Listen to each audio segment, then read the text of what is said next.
కూకట్పల్లి లాడ్జిలో జరుగుతున్న వ్యభిచార కార్యకలాపాల గుట్టురట్టయింది. అల్లూరి ట్రేడ్ కాంప్లెక్స్ లోని వైసై లాడ్జ్, సాయి ప్యారడైజ్ లాడ్జ్లపై పోలీసులు దాడులు నిర్వహించారు. ఈ దాడుల్లో 6 నిర్వాహకులు, 4 విట్లు, 3 యువతులను అదుపులోకి తీసుకున్నారు.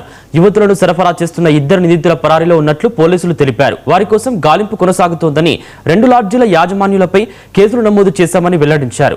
వ్యభిచార కార్యకలాపాలకు పాల్పడితే కఠిన చర్యలు తప్పవని పోలీసులు హెచ్చరించారు.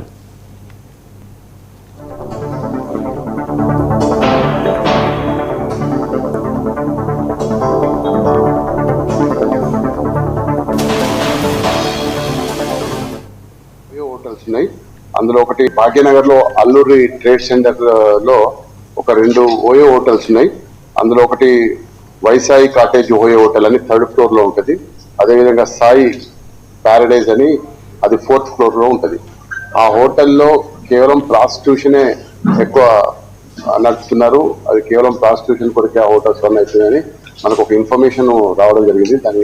దాన్ని పకడ్బందీగా ఆ ఇన్ఫర్మేషన్ రాగానే మా డీసీపీ రితిరాజ్ గారి ఆదేశానుసారంగా మా ఇన్స్పెక్టర్ స్వామి గౌడు, అదేవిధంగా ఎస్ఐ చంద్రశేఖర్, తర్వాత ఎస్ఐ చైతన్య, శ్రవంతి వీళ్ళందరూ కూడా ఒక టీమ్ గా పోయి ఒక ప్లాన్ ప్రకారంగా రైడ్ చేయడం జరిగింది.